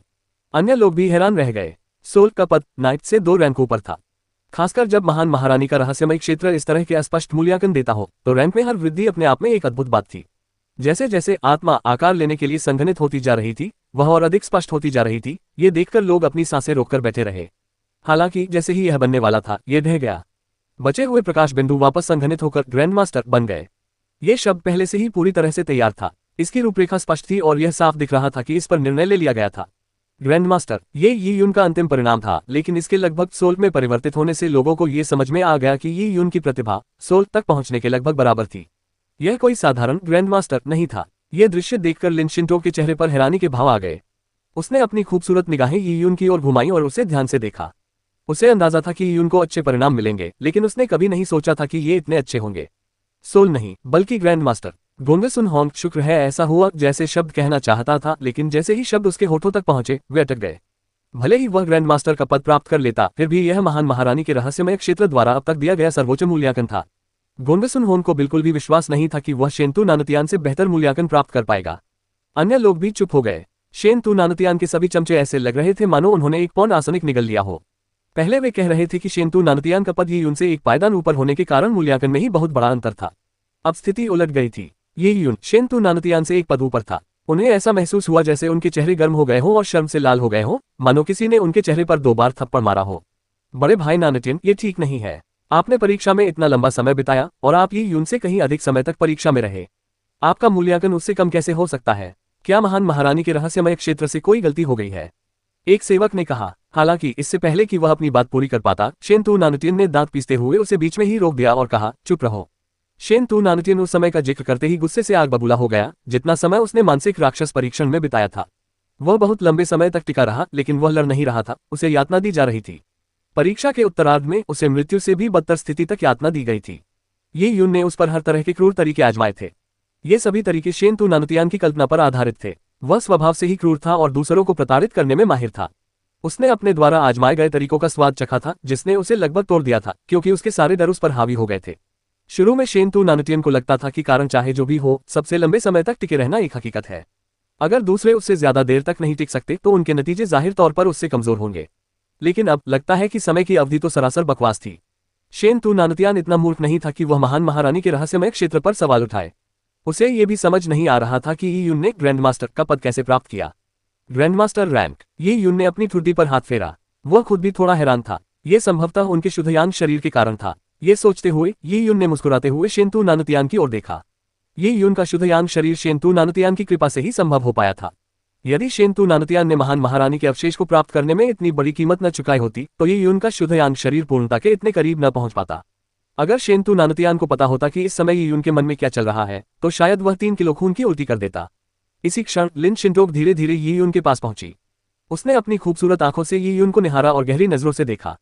उसने फुसफुसाते हुए कहा, तुम हमेशा मुझे आश्चर्यचकित कर देते हो। जब भी मैं तुम्हें लंबे समय बाद देखती हूँ, ऐसा लगता है जैसे तुम बिल्कुल बदल गए हो, मानो तुमने अपना रूप बदल लिया हो। क्लाउड वाइल्डनेस में बिछड़ने के बाद लिन शिंटोक को लगा कि वह यी यून की ताकत को समझ चुकी है। हालांकि 2 साल बाद जब वह तियान युआन लोक में यी यून से दोबारा मिली तो वह एक डेसोलेट हेवन मास्टर में परिवर्तित हो चुका था और डेसोलेट हेवन तकनीक में उसकी प्रतिभा उससे भी कहीं बेहतर थी। यी यून के आधे साल के एकांतवास प्रशिक्षण में जाने के बाद उन्होंने महान महारानी के रहस्यमय क्षेत्र की परीक्षाओं में एक बार फिर ऐसे शानदार परिणाम प्राप्त किए थे। अगर यही सिलसिला जारी रहा तो ये कल्पना करना भी मुश्किल होगा कि यी यून अगले 8 या 10 वर्षों में क्या क्या हासिल कर सकता है। मिस लिन मुझे ऐसे देखती हैं जैसे मैं बदल गई हूँ, लेकिन जब मैं मिस लिन को देखती हूँ तो मैं कभी भी आपको समझ नहीं पाती। मुझे मिस लिन की दुनिया की कोई समझ नहीं है, यी यून ने आत्मनिंदा वाले लहजे में कहा। लेकिन लिन शिंटोक ने अपना सिर हिलाते हुए कहा, अगर ऐसा ही चलता रहा तो शायद कुछ सालों में तुम मेरी बराबरी कर लोगे। जैसे ही लिन शिंटोक ने बोलना शुरू किया, उसने धीरे से एक तलवार निकाली और कहा, चूंकि आप कहते हैं कि आप मुझे देख नहीं सकते, तो चलिए मैं इसका परीक्षण करती हूँ। लिन शिंटोक की टिप्पणी सुनते ही सबकी धड़कनें रुक गईं। अब लिन शिंटोक की बारी थी। शेनतू नानुतियान के चेहरे पर एक अजीब सी हलचल हुई। उसका भाव थोड़ा विकृत था। गोंगसुन होंग और अन्य लोग भी थोड़े घबराए हुए थे। लिन शिंटोक की प्रतिभा को देखते हुए ये कहना मुश्किल था कि वह किस तरह की रैंकिंग हासिल करेगी। लिन शिंटोक ने अपनी तलवार से अपनी सफेद उंगलियों पर वार किया, जिससे खून बहने लगा। उंगलियों के एक झटके से खून की वह बूंद मानो आध्यात्मिक शक्ति से भरी हुई क्रिस्टल स्तंभ पर गिरी और उस पर लिन शिंटोक का नाम बन गया। उनके कोमल, सौम्य और सुंदर शब्द बिल्कुल उन्हीं की तरह थे। जैसे ही उसने अपना नाम लिखा, प्रकाश तुरंत इकट्ठा होने लगा। इस बार शीर्षक बहुत तेजी से बना। सभी जानते थे कि लिन शिंटोग में असाधारण प्रतिभा थी, इसलिए उनका खिताब कोई साधारण बात नहीं थी। बस उन्हें यह नहीं पता था कि वह खिताब क्या था। ये यून बगल में खड़ा होकर देख रहा था। उसने देखा कि खूबसूरत लिन शिंटोग उदासीन लग रही थी। ऐसा लग रहा था मानो उसे आने वाले मूल्यांकन की कोई परवाह ही न हो। वह दूसरों की तरह न तो दुखी थी और न ही खुश। उनका स्वभाव ही अपने आप में बेजोड़ था, उनकी प्रतिभा की तो बात ही क्या। ये शब्द तेजी से विकसित हुआ। चूंकि लिन शिंटोग के शरीर में कोई छिपी हुई ऊर्जा नहीं थी, इसलिए लिन शिंटोग शब्द में शेंतु नानुतियान या यून की तरह कोई मध्यवर्ती परिवर्तन नहीं हुआ। ये सीधे मुद्दे पर आया। जैसे जैसे अवशेष अधिक स्पष्ट और प्रत्यक्ष होता गया, उसकी प्रकाश किरणें धीरे धीरे जटिल आकृतियों में संघनित होती गईं। वह है, लोग अपनी सांसें रोककर अपनी आंखें पूरी तरह खोलने की कोशिश कर रहे थे। आत्मा, आंखों में बस जाने वाला वह शब्द लिन शिंटोग नाम के पीछे दिखाई दिया। वह सचमुच एक सोल है, ग्रैंडमास्टर से एक रैंक ऊपर। सबकी सांसें थम गईं। ये तो कमाल था। ये यून का प्रदर्शन पहले से ही चौंकाने वाला था, लेकिन लिन शिंटोग ने तो ये यून को भी पीछे छोड़ दिया। ऐसा क्यों हो रहा था? यह मूल्यांकन तो हद से ज्यादा बड़ा चढ़ाकर पेश किया गया था। लोगों को एक गहरा आघात महसूस हुआ। उनमें से कई तो नाइट भी नहीं थे। तियान युआन जगत में प्रथम श्रेणी के प्रतिभाशाली होने के बावजूद उनके बीच इतना बड़ा अंतर क्यों था? इसके अलावा लोगों को पता था कि लिन शिंटोग की नसें प्राकृतिक रूप से समाप्त हो चुकी थीं। यदि उसकी प्राकृतिक रूप से समाप्त नसों के साथ ही उसका आकलन इतना भयावह था, तो उसकी नसों के जुड़ जाने के बाद वह कितनी दूर तक जा सकती थी? उसे प्राचीन महान महारानी की तरह एक भयावह हस्ती बनने से कोई नहीं रोक सकता था। वे केवल महान महारानी के रहस्यमय क्षेत्र का अन्वेषण कर रहे थे। चूंकि वे पर्याप्त शक्तिशाली नहीं थे, इसलिए वे अधिक अन्वेषण नहीं कर सके। हालांकि लिन शिंटोग भविष्य में इस महान महारानी के रहस्यमय क्षेत्र के समान ही एक विरासत भूमि का निर्माण करने में सक्षम हो सकती है। यह अंतर अवर्णनीय था। जब ये यून ने ये परिणाम देखा तो वह आश्चर्यचकित और विस्मित हो गया। उसने भावभीनी कहा, बधाई हो मिस लिन। प्राचीन महारानी के मानकों के अनुसार भी आपकी प्रतिभा उनकी दृष्टि में अद्वितीय है। मैं पहले सोच रहा था कि आपकी स्वाभाविक रूप से निष्क्रिय नसों का इलाज महारानी के रहस्यमय क्षेत्र में खोजने में आपकी मदद करूं, लेकिन अब ऐसा लगता है कि आप अकेले ही इसके लिए पर्याप्त हैं। लिन शिंटोग ने धीरे से सिर हिलाते हुए कहा, ये यून, तुम्हें नहीं पता कि मैंने मानसिक राक्षसों की परीक्षा में क्या अनुभव किया। हो सकता है मैंने ऐसा मूल्यांकन प्राप्त करने के लिए कोई चाल चली हो। दरअसल मेरी वर्तमान प्रतिभा काफी नहीं है। आप जानते हैं, इस क्रिस्टल स्तंभ के 6 स्तर हैं। अभी मैं पीछे से केवल तीसरे स्थान पर हूँ। अभी भी ऋषि, शूरा और मान्यता प्राप्त ईश्वर जैसे पदों पर हैं। वे ऐसे अस्तित्व हैं जिनकी मैं कल्पना भी नहीं कर सकता। प्राचीन महान महारानी की विरासत शायद अंतिम से तीसरे स्थान पर रहने वाले को नहीं दी जाएगी। ऐसे परिणाम वाले व्यक्ति को शायद उत्तराधिकारी नहीं बनाया जाएगा। उद्धरण चिन्ह। अध्याय 468, मीनार में प्रवेश। आखिरी से तीसरे स्थान पर होना वाकई काफी बुरा लग रहा था। इससे ये यून को आश्चर्य हुआ कि किस प्रकार के लोगों को शूरा या मान्यता प्राप्त भगवान की उपाधि दी जा सकती है। लिन शिंटोग की प्रतिभा उन सभी लोगों में सबसे श्रेष्ठ थी जिन्हें ये यून ने अब तक देखा था। इसके अलावा वह मार्शल आर्ट के अपने अध्ययन में दृढ़ निश्चयी और समर्पित थी। हालांकि वह केवल एक आत्मा थी। इतिहास की किताबों में प्राचीन महान महारानी का केवल वर्णन मिलता है। उसमें उनकी शक्ति का तो जिक्र है, लेकिन उनकी भयावहता के बारे में कोई रिकॉर्ड उपलब्ध नहीं है। ऐसा इसलिए था क्योंकि प्राचीन महान महारानी निसंदेह अपनी पीढ़ी की सर्वोत्कृष्ट हस्ती थी। उनकी बराबरी कोई नहीं कर सकता था। अब गॉड एडवेंट टॉवर के मानकों का उपयोग करते हुए ये यून ये बता सकता था कि प्राचीन महान महारानी इतिहास की किताबों में वर्णित उनके सबसे अतिरंजित वर्णनों से कहीं अधिक शक्तिशाली थी। उनकी शक्ति संभवतः तियान युआन जगत की समझ से कहीं परे थी। लिन शिंटोग के बाद कई लोग मूल्यांकन के लिए आगे आए। ये यून जैसे अप्रत्याशित प्रतिभागी के मूल्यांकन और लिन शिंटोग के अतिरंजित मूल्यांकन के बाद कुछ लोगों को अभी भी उम्मीद की एक किरण बाकी थी कि शायद उन्हें भी अच्छा मूल्यांकन मिल जाए।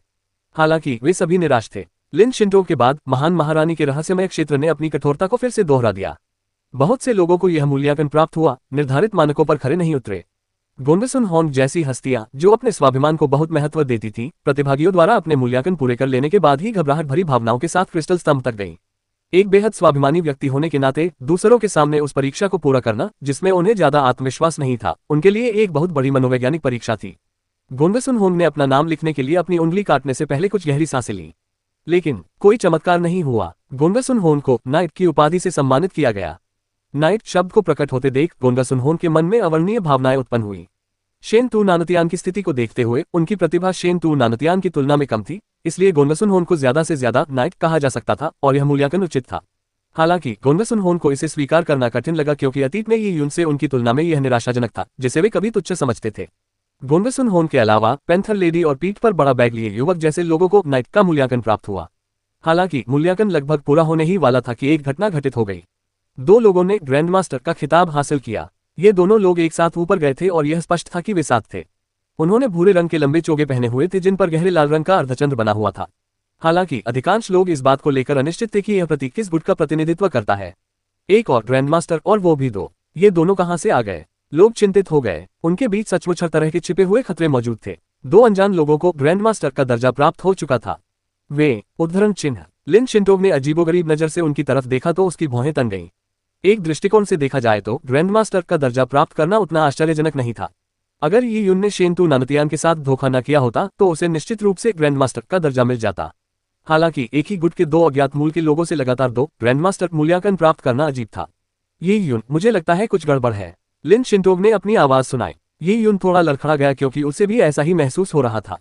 महान महारानी के रहस्यमय क्षेत्र का ये खुलना ऐसा था मानो किसी तालाब में भारी पत्थर फेंक दिया गया हो, जिससे तालाब की गहराई में छिपे अजगर और सांप उत्तेजित हो गए हो। ऐसा लग रहा था मानो अजगर और सांपों के बीच एक भयंकर उत्सव चल रहा हो। ये यून यह नहीं बता पा रही थी कि इन लोगों का आना उसके लिए आशीर्वाद था या अभिशाप। सभी मूल्यांकन पूरे हो चुके हैं। अब आप गॉड एडवेंट टॉवर में प्रवेश कर सकते हैं और साधना शुरू कर सकते हैं। महान साम्राज्य की रहस्यमय शक्ति की ठंडी आवाज सबके कानों में गूंज उठी। उसी समय क्रिस्टल का स्तंभ भी धीरे धीरे जमीन में धंस गया और काले पत्थरों से बना चौकोर ढांचा अपनी मूल स्थिति में आ गया। Boom boom boom. जैसे ही गॉड एडवेंट टॉवर का प्रवेश द्वार धीरे धीरे खुला, एक धीमी मंद आवाज गूंज उठी। इस दृश्य को देखकर लोग अपनी सांसें थाम बैठे। जैसे ही पत्थर का दरवाजा खुला, ऐसा लगा मानो किसी दूसरी दुनिया का दरवाजा खुल गया हो। प्रवेश द्वार से एक विशाल रहस्यमय आभा उमड़ पड़ी। ऐसा लग रहा था मानो पत्थर के दरवाजे से गुजरने पर प्रतिभागियों को सभी प्रकार के महान दाव और ज्ञान तक पहुंच प्राप्त हो गई हो। लोगों को संदेह था कि गॉड एडवेंट टॉवर प्राचीन महान महारानी द्वारा छोड़ा गया एक विशाल खजाना है। किसी को नहीं पता था कि इसके अंदर क्या है। सभी लोग उत्सुकता से भरे हुए थे क्योंकि वे गॉड एडवेंट टॉवर में प्रवेश करने वाले थे। आखिरकार ये साधना का दौर था। महान महारानी का रहस्यमय क्षेत्र उन्हें साधना संसाधन प्रदान कर सकता था। क्योंकि ये महान महारानी द्वारा छोड़े गए कृषि संसाधन थे, इसलिए इनका असाधारण होना तय था। अगर उन्हें इसका इस्तेमाल करने की पूरी छूट मिल जाए तो उन्हें बहुत फायदा होगा। चलो अंदर चले। शेन तू नानुतियन पत्थर के द्वार से सबसे पहले अंदर गए। वे अब उस काले पत्थर के चौकोर हिस्से पर और नहीं खड़े रहना चाहते थे। वे ईश्वर आगमन टावर में साधना करने और अपनी साधना से स्वयं को सिद्ध करने के लिए उत्सुक थे। शेन तू नानुतियान के बाद अन्य लोग भी गॉड एडवेंट टॉवर में प्रवेश कर गए। गॉड एडवेंट टॉवर का पत्थर का दरवाजा मानो चांदी की एक परत से ढका हुआ प्रतीत होता था। वह धीरे धीरे कांपता था और गतिमान पारे की परत जैसा लगता था। जब ये यून चांदी की झिल्ली से गुजरा तो उसे ठंड का तेज झोंका महसूस हुआ। इसके बाद वह एक धुंधले विशाल हॉल में प्रवेश कर गया। उससे पहले प्रवेश कर चुके सभी किसान यहाँ एकत्रित थे। विशाल हॉल के बीचों बीच 100 फुट ऊंची एक काली प्रतिमा खड़ी थी। मूर्ति प्राचीन और गंभीर प्रतीत हो रही थी। इसे कोमल कवच पहने एक महिला के रूप में तराशा गया था। उसने एक लंबी तलवार पकड़ी हुई थी जिसकी नोक जमीन की ओर झुकी हुई थी, जिससे एक अवर्णनीय दिव्य आभा निकल रही थी, मानो वह स्वयं एक देवी हो। जब लोगों ने मूर्ति के चेहरे पर ध्यान केंद्रित किया तो वे ये देखकर आश्चर्यचकित रह गए कि कितना भी ध्यान केंद्रित करने पर भी उन्हें उसका चेहरा स्पष्ट रूप से दिखाई नहीं दे रहा था। ऐसा लग रहा था मानो मूर्ति का चेहरा किसी अज्ञात अंतरिक्ष समय आयाम में धुंधला हो गया हो। रहस्यमय मूर्ति। यह महज एक मूर्ति है, फिर भी इसमें ऐसे नियम समाहित हैं जिन्हें समझना हमारे लिए कठिन है। साधक मूर्ति के बारे में चर्चा करने लगे। मूर्ति के सामने खड़े होकर उन्हें ऐसा लगा मानो मूर्ति असीम गति से ऊपर की ओर बढ़ रही हो। ये किसी ऐसे पर्वत शिखर की तरह थी जिस पर चढ़ना असंभव था, जिससे वे स्वयं को बहुत छोटा महसूस कर रहे थे। शायद ये प्राचीन महान महारानी की प्रतिमा है। ये यून ने अपनी आवाज लिन शिंटोग तक पहुंचाई। लिन शिंटोग ने सिर हिलाते हुए कहा, ये वही है, मैं महसूस कर सकती हूँ। ओह! ये यून अचंभित होकर लिन शिंटोग की ओर देखने लगा। मानसिक राक्षसों की परीक्षा में मैंने इसे महसूस किया था। उद्धरण चिन्ह। लिन शिंटोग ने धीमी आवाज में कहा। परीक्षा के अनुभव को याद करते हुए उसके मन में मिली जुली भावनाएं उमड़ रही थीं। वह महज एक परीक्षा नहीं थी, बल्कि उसकी आत्मा की एक यात्रा थी। उस दोहराए जाने वाले जीवन चक्र में, जो वास्तविक और नकली, स्वप्न और जागृत अवस्था जैसा प्रतीत होता था, उसे बहुत अधिक प्रेरणा प्राप्त हुई थी। इन प्रेरणाओं को महान साम्राज्य के रहस्यमय लोक द्वारा उन्हें दिया गया एक अनमोल उपहार माना जा सकता है। अध्याय 469 प्रवेश योग्यताएं। विशाल मूर्ति के पीछे लकड़ी की अलमारियों की एक कतार थी। लकड़ी एक अज्ञात प्रजाति की थी। अनगिनत वर्षों तक बिना सड़े गले पड़ी रहने के कारण उसमें एक प्राचीन आभा और धातु जैसी अनुभूति उत्पन्न हो गई थी। किताबों की अलमारियों पर धूल से सने हरे रंग के ग्रंथों की कतारें लगी हुई थीं। इन जैद की पांडुलिपियों को देखकर सबके मन में एक विचार कौंधा। एक रहस्यमय क्षेत्र में जैद की पांडुलिपियों को देखकर साधना तकनीकों की नियमावली का ख्याल आना स्वाभाविक था। यदि वे प्राचीन महान महारानी द्वारा छोड़ी गई खेती की तकनीकों की नियमावली होती तो उनका महत्व कल्पनाशील होता। हालांकि सबकी निगाहें उन पर टिकी होने के बावजूद किसी ने भी जल्दबाजी में आगे बढ़ने की हिम्मत नहीं की। वे किसी भी संभावित प्रतिबंध को लेकर चिंतित थे। हालांकि किताबों की अलमारियों के सामने खड़े होने पर भी स्थिति में कोई बदलाव नहीं आया। कुछ लोगों ने हिम्मत जुटाकर एक जैद पत्थर का स्क्रॉल उठाया। जब उन्होंने ध्यान से उसका अध्ययन किया तो उसमें लिखी बातें देखकर उन्हें बहुत निराशा हुई। जैद की उन पांडुलिपियों में लोगों और घटनाओं से संबंधित ऐतिहासिक अभिलेख थे। उनका मार्शल आर्ट परंपरा से कोई संबंध नहीं था। समय बीतने के साथ साथ वे जैद की शिलाओं में लिखे कई प्राचीन शब्दों को पूरी तरह से समझ नहीं पाए। फिर भी वे कुछ शब्दों से कुछ अर्थ निकाल सके। तो प्राचीन काल कुछ इस प्रकार था। उद्धरण चिन्ह। ये यूनिस से बेहद प्रभावित हुई। उसी क्षण महान महारानी की रहस्यमय शक्ति की ठंडी आवाज एक बार फिर गूंजी, अब साधना शुरू होती है। वाक्य समाप्त होते ही उनके सामने की किताबों की अलमारियां खुल गईं। लोगों की आंखें चौंधिया गईं और एक तेज रोशनी निकली। उनके सामने एक ऐसा स्थान था जो लंबे समय से बंद था। इस स्थान के अंदर एक लंबी पत्थर की सीढ़ी आकाश की ओर जाती थी। पत्थर की यह सीढ़ी एक लंबे सांप की तरह घुमावदार थी। सीढ़ी के अंत में हथेली के आकार का एक दरवाजा था। प्रकाश की किरण उसी दरवाजे से निकली थी। कई किसान एक दूसरे की ओर देखने लगे। वे उत्सुक थे कि पत्थर की सीढ़ियों के अंत में उस दरवाजे के पार क्या है। प्रकाश का केवल एक ही द्वार नहीं है, एक और द्वार तो उससे भी ऊपर है। किसी को नहीं पता था कि यह किसने कहा था। जैसे ही लोगों ने ध्यान केंद्रित किया, उन्हें एहसास हुआ कि घुमावदार सीढ़ी एक ऊंचे स्थान पर जाकर खत्म होती है। वहां भी प्रकाश का एक और द्वार था। यह दरवाजा इतना ऊंचा होने के कारण देखने में अंगूठे के नाखून के आकार का लग रहा था। और यह द्वार अंत नहीं था। वहां मौजूद साधकों की दृष्टि अत्यंत तीव्र थी। वे देख सकते थे कि इससे भी ऊपर एक और द्वार था, लेकिन वह द्वार सुई की नोक जितना छोटा था। यह सीढ़ी स्वर्ग का द्वार प्रतीत होती थी। इसका कोई अंत नहीं दिखता था। हर विशिष्ट स्थान पर प्रकाश का एक जगमगाता द्वार था। अब फ्यूचर विज्ञापन। कुछ किसान इसे और सहन नहीं कर सके और धीरे धीरे सीढ़ियों पर चढ़ने लगे। ये पत्थर की सीढ़ियां हवा में तैरते हुए पत्थर के टुकड़ों की तरह थीं। इनका कोई सहारा नहीं था। इन पर चलते समय लोग सीढ़ियों को हिलते हुए महसूस कर सकते थे। पत्थर की सीढ़ियां बहुत लंबी थीं, लेकिन जब कुछ साधक एक निश्चित ऊंचाई पर पहुंचे तो उन्हें एक प्रतिरोधक बल का अनुभव हुआ। इस बल ने उन्हें आगे बढ़ने से रोक दिया। ओह, क्या हुआ? वे घबरा गए। क्या यह एक और परीक्षा थी? क्या वे प्रतिरोधक बल पर काबू पाकर ही आगे बढ़ सकते थे? हालांकि प्रतिरोध महसूस करने वाले साधकों का केवल एक छोटा सा हिस्सा ही था। ये यून, लिन शिनटोग, शेन तू नानुतियान और उनके साथियों जैसे लोग आसानी से आगे बढ़ सके। प्रतिबंधित लोगों में से कई भ्रमित थे। इसी क्षण महान महारानी की रहस्यमय आवाज फिर से गूंजी, ईश्वर आगमन टॉवर में 6 स्तर हैं। स्तर जितना ऊंचा होगा, साधना के उतने ही अधिक अवसर मिलेंगे। यदि आप गॉड एडवेंट टॉवर में प्रवेश करना चाहते हैं या उच्चतर स्तर तक पहुंचना चाहते हैं, तो आपको गॉड एडवेंट टॉवर की मान्यता प्राप्त करनी होगी। यह मान्यता आपको आपकी साधना के परिणामों से मिलेगी, या फिर यह आपके मानसिक राक्षसों की परीक्षा में मिलने वाले मूल्यांकन से मिलेगी। जिन साधकों ने नाइट का मूल्यांकन प्राप्त किया है, वे सीधे गॉड एडवेंट टॉवर के पहले तल में प्रवेश कर सकते हैं। ग्रैंडमास्टर का मूल्यांकन प्राप्त करने वाले साधक दूसरी मंजिल में प्रवेश कर सकते हैं। जिन साधकों ने आत्मा का मूल्यांकन प्राप्त किया है, वे सीधे तीसरी मंजिल में प्रवेश कर सकते हैं। और इसी तरह जब प्रतिभागियों ने ये सुना तो वे अवाक रह गए। उन्होंने एक दूसरे की ओर देखा, विशेषकर उन किसानों ने जिन्हें उम्मीदों पर खरा नहीं उतरा का परिणाम मिला था। वे समझ नहीं पा रहे थे कि क्या कहें। हालांकि उन्होंने मानसिक राक्षसों की परीक्षा पास कर ली थी, फिर भी वे दरवाजे से अंदर नहीं जा सके। ईश्वर आगमन टॉवर के 6 स्तर हैं। महान महारानी का रहस्यमय क्षेत्र 6 मूल्यांकन उपाधियां प्रदान करता है। फिर सन्यासी ईश्वर शीर्ष स्तर से मेल खाना चाहिए। ये यून मन ही मन सोचने लगा। सीढ़ियों के सबसे ऊंचे बिंदु को देखने की कोशिश करते हुए तीसरी मंजिल के बाद सब कुछ धुंधला दिखाई दे रहा था, चाहे उसकी दृष्टि कितनी भी अच्छी क्यों न हो। सन्यासी ईश्वर की उपाधि प्राप्त लोग ईश्वर आगमन टॉवर के उच्चतम स्तर में प्रवेश कर सकते हैं, लेकिन जो लोग ईश्वर आगमन टॉवर की मान्यता प्राप्त करते हैं और इसके उच्चतम स्तर में प्रवेश करते हैं, उनके पास सन्यासी ईश्वर की शक्ति नहीं हो सकती है। ये यून के अलावा लिन जिनटोंग ने अपनी युआन क्यूई का उपयोग करके इसे प्रसारित किया। ये यून ने सिर हिलाया। उसे संदेह था कि पवित्र देव की उपाधि प्राप्त व्यक्ति महारानी की सारी विरासत और खजाने का सीधा वारिस होगा। वे उनकी कल्पना से परे थे। उन्हें न तो परीक्षाओं और परीक्षणों से गुजरने की आवश्यकता थी, न ही देव आगमन टॉवर की मान्यता प्राप्त करने की, क्योंकि गॉड एडवेंट टॉवर ने एक मूल्यांकन प्रणाली स्थापित की थी जिसमें उत्तीर्ण होने पर अगले स्तर तक पहुंचा जा सकता था। इसलिए ये यून का मानना था कि लिन शिनटोग और वह साधना करके उच्च स्तरों तक पहुंच सकेंगे। इसी क्षण उनके पीछे से एक गड़गड़ाहट की आवाज गूंजी। मीनार से बाहर निकलने का रास्ता बंद कर दिया गया था। संभवतः यह मार्ग साधना की परीक्षा समाप्त होने पर ही खुलेगा। वे यह अनुमान नहीं लगा सकते थे कि ऐसा कब होगा। हालांकि चूंकि यह परीक्षण किसी की खेती का परीक्षण कर रहा था, इसलिए इसमें कम से कम कुछ महीने लगेंगे, अन्यथा खेती की प्रभावशीलता का परीक्षण कैसे किया जा सकता है? यह इससे भी लंबा हो सकता है। अचानक अनुमान में असफल माने गए कई साधक घबरा गए। यदि वे न तो बाहर निकल सकते थे और न ही ईश्वर आगमन टावर के पहले स्तर में प्रवेश कर सकते थे, तो क्या वे इतने लंबे समय तक उस सीमित स्थान में मूर्खतापूर्ण ढंग से प्रतीक्षा करते रहेंगे? देखो, सीढ़ियों पर तस्वीरें लगी हैं। अचानक किसी ने कहा। लोग झट से नीचे देखने लगे और धुंधली रोशनी में उन्हें सीढ़ियों पर जगह जगह भित्ति चित्र दिखाई दिए। ये भित्ति चित्र देखने में उतने आकर्षक नहीं लगते थे, लेकिन एक बार जब उन्होंने इन्हें देख लिया तो उनके लिए इनसे अपनी दृष्टि हटाना मुश्किल हो गया। अधिक से अधिक लोग भित्ति चित्रों के सामने खड़े हो गए और उन्हें ध्यान से देखने लगे। भित्ति चित्रों में विभिन्न प्रकार की क्रियाओं में लिप्त आकृतियों को दर्शाया गया था। क्या ये खेती के चार्ट हैं? भित्ति चित्रों को काफी देर तक निहारने के बाद एक युवक ने कहा। भित्ति चित्रों में बनी आकृतियां बहुत स्पष्ट नहीं थीं। वे सभी अलग अलग दिखती थीं और उनमें पुरुष और महिला दोनों के चित्र थे। क्या ये लोग महान महारानी के शिष्य हो सकते हैं? अचानक किसी ने कहा। उस समय कहा जाता है कि प्राचीन महान महारानी ने एक विशाल संप्रदाय की स्थापना की थी। उस संप्रदाय का क्या हुआ, इसका ग्रंथों में स्पष्ट रूप से कोई दस्तावेजीकरण नहीं है। चूंकि यह एक संप्रदाय था, इसलिए निश्चित रूप से कई शिष्यों की भर्ती की गई होगी। ये शिष्य शायद प्राचीन महान महारानी के व्यक्तिगत शिष्य नहीं रहे होंगे, लेकिन उन्होंने प्राचीन महान महारानी से कुछ न कुछ जरूर सीखा होगा। अध्याय 470 यी यून की खोज। सीढ़ियों पर की गई नक्काशी गॉड एडवेंट टॉवर में अपेक्षाकृत सामान्य मार्शल आर्ट को दर्शाती है। यी यून ने भित्ति चित्रों पर विरासत के स्तर का आकलन किया।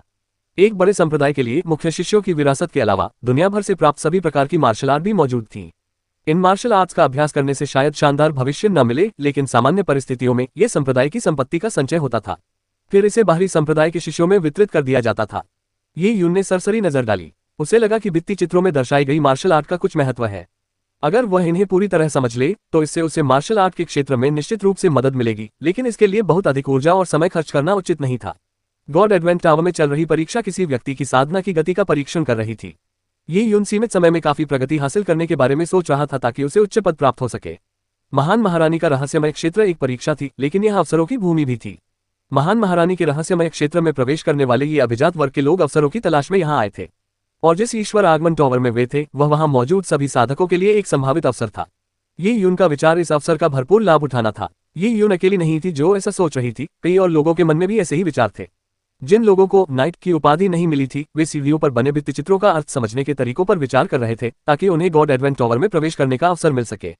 जिन लोगों को नाइट की उपाधि प्राप्त हुई थी वे टावर में उच्च स्तर तक पहुंचने की अपनी संभावनाओं के बारे में सोच रहे थे। शेन तू नानतियान और गोंगसुन होन जैसे लोग यी यून और लिन शिंटोग को घूर रहे थे। वे शुरुआती लाइन पर ही इन दोनों से हार चुके थे। इस परीक्षण में अच्छे परिणाम प्राप्त करने के लिए उन्हें उस स्तर तक पहुंचना होगा जिस स्तर पर वे थे। चलिए पहले स्तर पर चलते हैं। शेन तू नानतियन ने हाथ हिलाया। शेन तू परिवार के वे कुछ लोग जिन्हें नाइट की उपाधि प्राप्त थी शेन तू नानतियन के पीछे पीछे पहली मंजिल की सीढ़ियों के अंत में स्थित प्रकाश के द्वार की ओर चल पड़े। गोंगसुन होंड और उनके साथी भी उनके पीछे पीछे चल रहे थे। वे भी समझदारी से काम लेते थे। वे इन सीढ़ियों पर ज्यादा समय बर्बाद नहीं करना चाहते थे। असफलताओं के लिए छोड़ी गई मूल विरासत पर बहुत अधिक ऊर्जा खर्च करना उचित नहीं था। सभी के मन में एक जैसे विचार थे। उनके कदम तेज होते चले गए। कई असफल साधक उन्हें ईर्ष्या भरी निगाहों से देखते हुए प्रकाश के द्वार की ओर बढ़ रहे थे। जिन लोगों को बाहर कर दिया गया था वे भी विभिन्न गुटों के स्वर्ग के गौरवशाली बच्चे थे। उन्होंने इतनी आसानी से हार नहीं मानी और भित्ति चित्रों पर शोध शुरू करने के लिए हर पल का सदुपयोग किया। यी यून, चलो हम भी चलते हैं, लिन शिंटोग ने धीरे से कहा। यी यून से दोबारा मिलने के बाद से वे दोनों जोड़ी बनाकर चलने लगी थी। शुरू में शेन तू नानतियान इस बात से बेहद क्रोधित थे क्योंकि लिन शिंटोग लगभग उनकी पत्नी बन चुकी थी। हालांकि कुछ समय बाद शेन तू नानतियान ने हार मान ली। वे क्रोधित नहीं रह सकते थे, वरना क्रोध से ही उनकी मृत्यु हो जाती। यी यून ने सिर हिलाया और वह और लिन शिंटोग समूह से पीछे पीछे चलने लगे। लिन शिंटोग बहुत धीरे धीरे चल रही थी। दूसरों के लिए ये रास्ता महज एक मंजिल तक पहुंचने वाली सीढ़ी थी, लेकिन लिन शिंटोग के लिए यह उसकी जिंदगी की सीढ़ी थी। यदि वह अंत तक नहीं चल पाती तो उसका जीवन अपने जीवनकाल के अंत में एक फूल की तरह मुरझाकर मर जाता। यी यून स्वाभाविक रूप से लिन शिंटोग के लिए महान महारानी के रहस्यमय क्षेत्र की इस यात्रा के महत्व को जानता था। वह केवल चुपचाप उसके साथ गया और उसने और कुछ नहीं कहा। हालांकि जैसे ही यी यून और लिन शिंटोग ने 10 से अधिक कदम चले, अचानक यी यून की दृष्टि के कोने से एक स्पष्ट प्रकाश की धारा चमक उठी। प्रकाश की इस धारा ने यी यून का ध्यान आकर्षित किया। यी यून थोड़ा अचंभित रह गया और अचानक रुक गया। क्या बात है? लिन शिंटोग भी रुक गई और उसने उत्सुकता से यी यून की ओर देखा। बैंगनी क्रिस्टल को इतने लंबे समय तक अपने पास रखने के कारण यी यून की ऊर्जा में होने वाले उतार चढ़ाव के प्रति संवेदनशीलता अविश्वसनीय स्तर तक पहुंच गई थी। यी यून जानता था कि उसे जो प्रकाश की धारा दिखाई दे रही थी वह ऊर्जा से उत्पन्न प्रकाश थी। यी यून ने अपनी ठुड्डी सहलाते हुए चारों ओर देखा। उसकी निगाहें पास ही में बनी लगभग 10 आपस में जुड़ी हुई भित्ति चित्रों पर टिकी हुई थीं। पहली नजर में जिन भित्ति चित्रों को वह देख रहा था वे किसी भी तरह से असामान्य नहीं लग रहे थे, लेकिन यी यून जानता था कि इन भित्ति चित्रों को उकेरने का तरीका अलग था। ये लगभग 10 भित्ति चित्र संभवतः अन्य भित्ति चित्रों से भिन्न किसी अन्य व्यक्ति द्वारा उकेरे गए थे। संभवतः इन्हें किसी अद्वितीय कलाकार ने स्वयं उकेरा था। नक्काशी की प्रक्रिया के दौरान उस अद्वितीय कलाकार ने अपनी कला में नियमित चिन्ह छोड़ दिए थे। इन नियमों में ऊर्जा के छिपे हुए स्रोत दर्ज थे। इतने लंबे समय के बावजूद यह ऊर्जा अक्षुण्ण बनी रही। क्या चित्रों में कोई समस्या है? लिन शिंटोग हैरान थी। वह यी यून के स्वभाव को समझती थी। यी यून छोटी छोटी बातों पर इतना हंगामा नहीं करता था। जिस भित्तिचित्र ने उसे रुकने पर मजबूर कर दिया वह वाकई कुछ असामान्य था। शायद यी यून को यकीन नहीं था। महान महारानी का रहस्यमय क्षेत्र बहुत जटिल था। यी यून को लगा कि महान महारानी के रहस्यमय क्षेत्र में हर जगह जाल बिछे हुए हैं।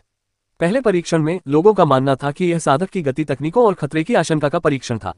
हालांकि यी यून ने पता लगाया कि यह परीक्षण साधक की शत्रु की कमजोरी का आकलन करने की क्षमता का परीक्षण था।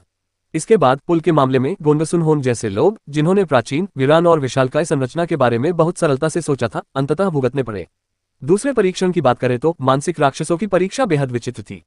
ये बताना मुश्किल था कि क्या वास्तविक था और क्या नकली। लिन शिंटोग जैसी स्वर्ग की स्वाभिमानी पुत्री भी एक ऐसे स्वप्न में लीन पड़ गई थी जिससे वह जाग नहीं पा रही थी और न ही खुद को उससे बाहर निकाल पा रही थी।